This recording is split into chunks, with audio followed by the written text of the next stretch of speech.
တော့ကံကောင်းကျင်တော့ဘာတွေလုပ်လို့ဆိုကံကောင်းမယ်ထင်ပြီးတော့တခြားလုပ်တွေလုပ်ကြတာသာသနာ့ဘာအခါမှာဆိုရင်ကံကောင်းဖို့အတွက်ဆိုပြီးရေရာတွေလုပ်ကြတယ်အမျိုးမျိုးဆူတောင်းတာတွေလုပ်တယ်ဆူပန်တာတွေလုပ်တယ်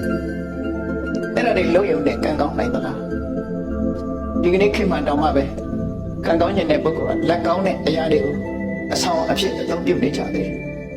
စဉ်းစားကြည့်ရမှာဖြစ်တယ်ကံကောင်းကျင်တို့အဆောင်ကောင်းတွေလုပ်ကြတယ်နာမည်ကြီးဖျားဘုရားတွေတွားပြီးတော့အမျိုးမျိုးပုံလုပ်ကြတယ်ပြိစိတ်တာတို့ဆုတောင်းတာတို့ပန်းလူရတောင်ရိုးရိုးပန်းမဟုတ်ပဲနဲ့မိရဆရာညွှန်းတဲ့ပန်းမျိုးနဲ့လှူထားကြတာစဉ်းစားကြည့်မယ်ဆိုလို့ရှိရင်ကံကောင်းခြင်းလို့လုပ်နေကြတာဘာတွေလုပ်ကြလို့ဆိုကံကောင်းတယ်လို့ကံကောင်းလိမ့်မယ်လို့ယူဆယုံကြည်ပြီး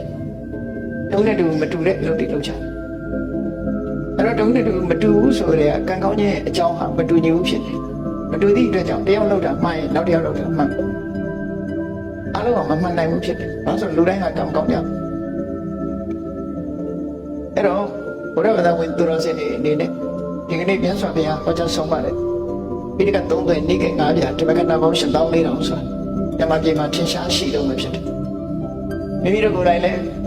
ဘုရားသရဏဂိသမိဓမ္မသရဏဂိသမိဆိုပြီးဘုရားတရားတန်ခါရဏသုံးပါးကိုစိတ်ကကိုယ်ွယ်နေကြတဲ့ပုဂ္ဂိုလ်ဖြစ်တယ်ဖြစ်ပြီးသည့်အတွက်ကြောင့်ကံကောင်းခြင်းဘာလို့ရမလဲမြတ်စွာဘုရားဘာတွေဟောထားတယ်ဆိုတာသိရှိနားလည်ဖို့အမှန်တမ်းအရေးကြီးတယ်အဲ့ဒါမသိပဲနဲ့မှတ်ပြီးတော့ကံကောင်းလို့ကံကောင်းများအဆောင်ကောင်းတွေရှာပြီးတော့လုပ်နေကြတာတကယ်ရောကံကောင်းနိုင်သလား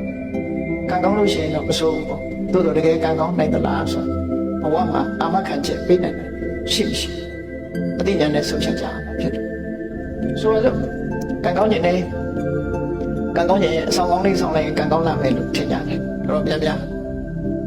အဆောင်ကောင်းလေးဆောင်တဲ့ကံကောင်းနိုင်ပါမလားဆုတောင်းကြတယ်ဆုတောင်းရုံနဲ့ကံကောင်းနိုင်ပါမလားအဲ့တော့ဒီအဆောင်ကောင်းကိုဘယ်သူကပေးတာတော့ဆိုပေးတဲ့ဆရာလည်းရှိတယ်အဲ့ဒါဆိုလို့ရှိရင်သူကရောပေးတဲ့လူကရောတကယ်ကံကောင်းနေသလားမေးဖို့လိုတယ်လေအဆောင်ကောင်းတွေပေးတဲ့ပုဂ္ဂိုလ်ကရောတကယ်ကံကောင်းသူဟုတ်ကလား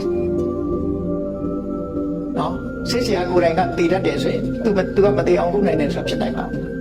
ဖြစ်နိုင်ဘူးအဲ့တော့အဆောင်ပေးတဲ့ပုဂ္ဂိုလ်ကိုယ်တိုင်ကရောကံကောင်းနေသလားဆိုစဉ်းစား